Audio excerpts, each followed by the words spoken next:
Hi, I'm Dr. Becca Hite here at Johnson Animal Clinic, here to talk to you a little bit about allergies. All right. So, Dr. Hite, how common are allergies in dogs? Extremely common, especially in Kentucky and even more so in Louisville, where I live.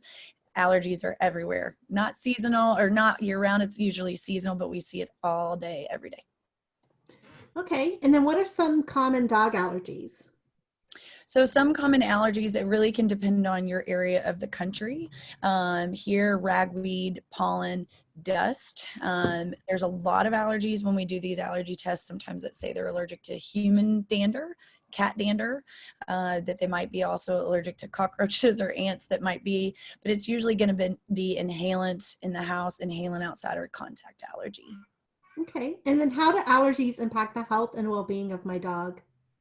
So I think everybody, if you've ever had an allergy dog, you know their quality of life affects yours. The constant licking of the feet, the scratching, the stopping from doing something fun to scratch kind of hurts your feelings to see your dog do. So it can really affect their quality of life, but also yours, because you do feel bad for them and you can't sleep at night when they're licking. So there, it is something to kind of get under control at an earlier stage. Okay. And what are some signs and symptoms of allergies in dogs? So most of the symptoms we're going to see in allergies in dogs specifically is that they scratch or chew and lick. So they're typically going to lick feet, they scratch the rear end, they scratch on the sides, their neck, and often they can get ear infections from allergies. So those are some common things you may see. Okay. And can I diagnose my dog's allergies at home? So you can come up with some diagnoses at home as far as, it's really hard for owners to distinguish outdoor and indoor allergies versus food, and it is for us as well. So in general, most owners will know there's some sort of allergy because they are itchy, they are licking, they're chewing, and they're scratching, especially if they keep getting the same ear infected month after month. Okay. And how will a veterinarian diagnose allergies in my dog? So in general, allergies are fairly easy to diagnose if they're recurrent. The first visit, you may say, hey, there was a contact outside that irritated them that might be an allergy. When it becomes recurrent and you're coming to me 3 or 4 times in that year or that season or calling for medication, I'm going to say, we might have atopy, which is chronic seasonal allergy. Or if it's year round, we might talk about foods as well. Okay. And how are dog allergies treated using anti-inflammatory therapy? There's a lot of medication out there. We're really lucky in this day and age that we have more than just steroids to use, although we still implement those if there's a lot of inflammation. But now we have other drugs, immunomodulators that help change the way the allergy relates to the dog.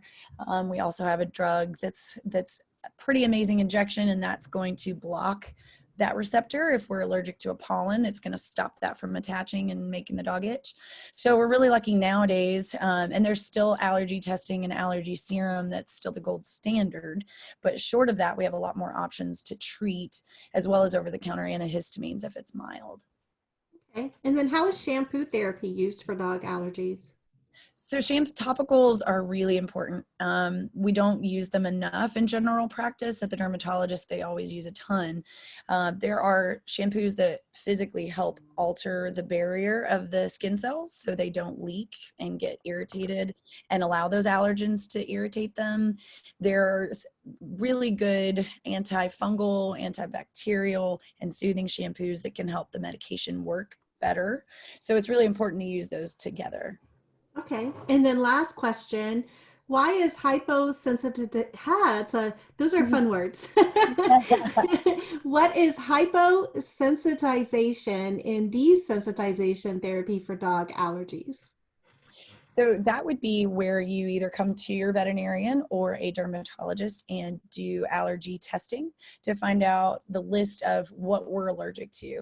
A lot of us as kids were on allergy shots, so we're used to that. But the whole goal of the injections or the serum that they ingest is to desensitize the pet to the pollens or the molds, the mites or what have you that they are allergic to. And as you build up a resistance, you're not sensitive to that, so you don't itch when that does come around. Okay. And then if I have more questions regarding possible allergies in my dog, what should I do? Sure. Just reach us at johnsonanimalclinic.com or call 502-456-2870.